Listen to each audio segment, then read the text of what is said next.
911, did you push for a medical? I'm not sure. We got 5 people stuck out in the surf out there and they can't get in.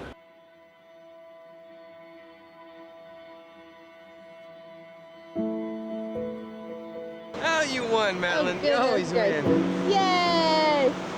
Oh, Daddy! Silly Daddy, silly Madeline. Hi, Mommy. Hi, Mommy. Hi, Mommy. Where are we, Madeline? We're at the beach. It's called Grayton Beach.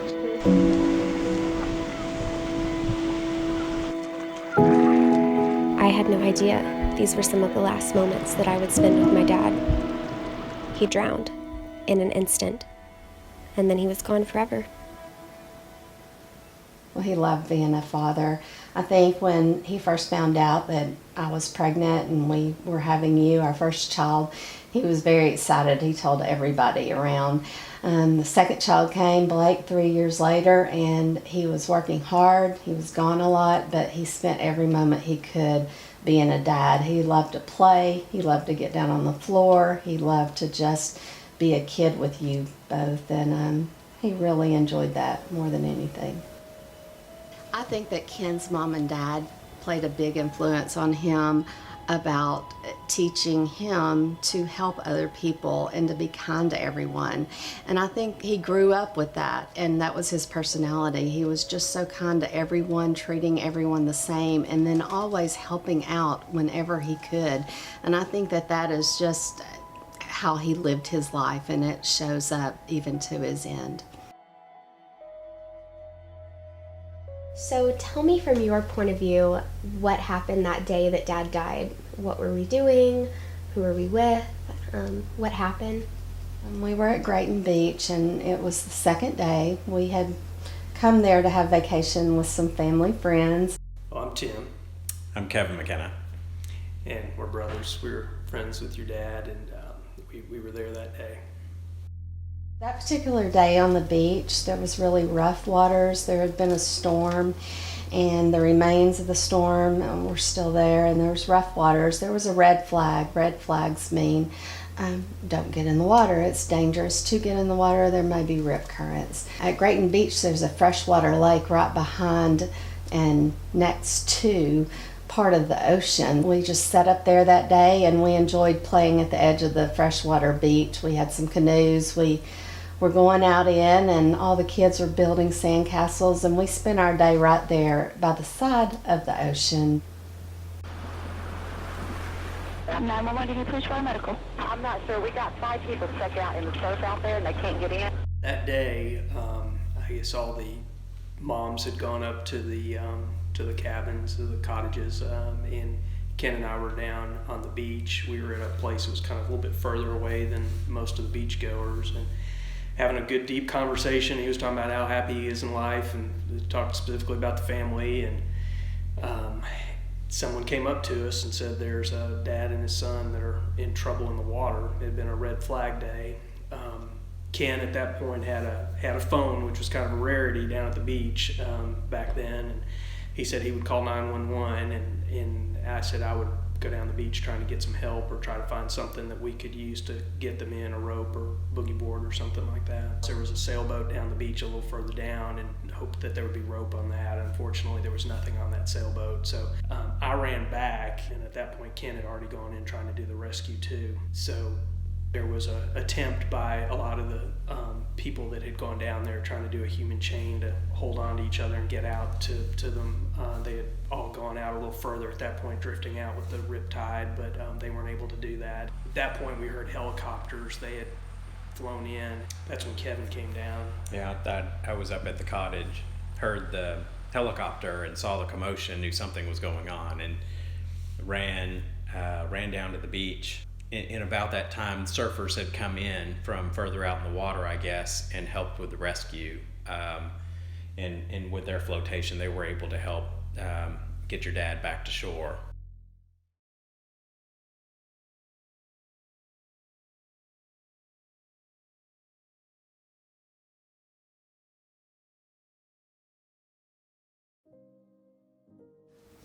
Well, a person that grieves over someone they lost, they never get over the grief, and as of yet, I still am not over it. I lived through it, and my grief has made me who I am today. I think I'm stronger from it. Come here, hurry. Whoa! Birthday party! Hey, Blake! Wow! Blake's excited. Happy birthday. They look like rainbow cupcakes. Get Blake. Hey, Blake. Happy birthday. Thank you. Can we have a cupcake now? After dinner. Wow. And I have a lot of questions about that day. I did at the time, I still do. But I do know that one thing I did was try to find out why it happened to Ken. Why did the rip current take him out? What happened? It was so fast, and why couldn't he come back and swim back to shore when he wasn't that far out? Through my research, I started learning some answers about rip currents and the danger of water and how quick and silent that drowning can be in different situations. And my research eventually throughout the years brought me to a group of people that are national organizations. The one group I found was a group of families, and it's called Families United to Prevent Drownings. They're a group of people all across the United States who have had situations like us. They've lost somebody they love to drowning. And as I watched the group grow year after year, and I started becoming so close to these families and their stories, it just made me more and more want to talk to people around me and my family and my community to help show that what happened to Ken doesn't have to happen to anyone else. So presently I've started the Ken Brindley Memorial Foundation. Took me a long time to get to this point. The foundation is one that has a mission of providing education for water safety and drowning prevention in our state and our community, our town. We also want to have vouchers to help family have swimming lessons. Families in need that can't have swimming lessons because they're too expensive. Secondly, we're also going to provide some life jackets.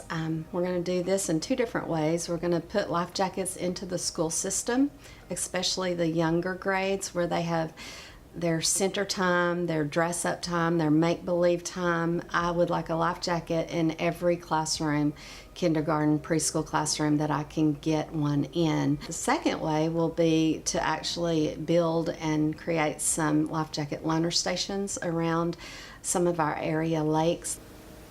I had the honor of accompanying my mom to one of her board meetings for her foundation. I immediately noticed the people on this board really cared about the cause. Each one seemed to have their own story as to why they joined. One said their own daughter had been caught up in a rip current.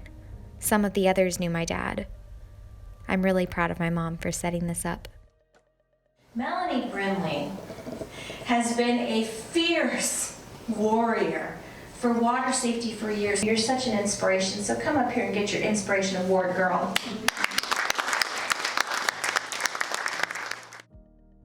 In 2019, so far, so that's through October 31st, we've lost 1,945 people to drowning. Now, I broke that apart. In open water, that's 1,374.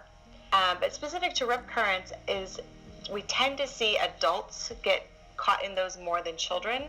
And you know, the parents are there typically with their children at the beach and, you know, feel like they can go save them. And unfortunately, we see in a lot of stories, they do go out, and sometimes we have a great day and the child does get saved, but sometimes we don't have a great day and we lose the adult who goes to save them. And it's simple things, and I think a lot of communities have done a great job at posting signs, whether how to break the rip of a grip or having flotation devices around, or understanding that swimming by the lifeguard tower, there's a lot of ways that communities have put measures in place to help with that education, just in case you have, as you know, the vacationing family who might not have ever experienced this in their life and don't understand what it means and what it even is to begin with. Starting this foundation has helped me realize how many people are really affected by the dangers of water.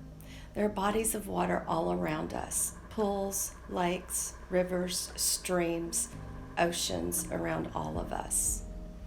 And with this foundation, we can go forth and help educate others.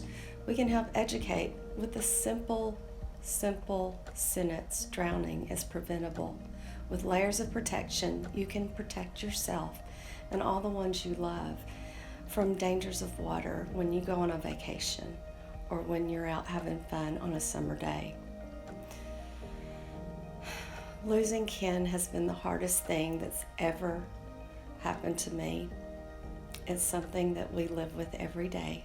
But the foundation has helped with the pain because the foundation is really bringing forth the reality that Ken can still save a life by telling others that drowning is preventable.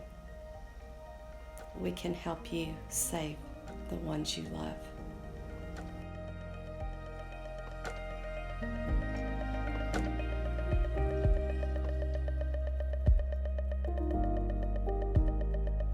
Hello, Daddy. Do you have a good time on your trip? And I love you, Daddy. Blake, Daddy's coming home tonight. Are you excited? Daddy, yay!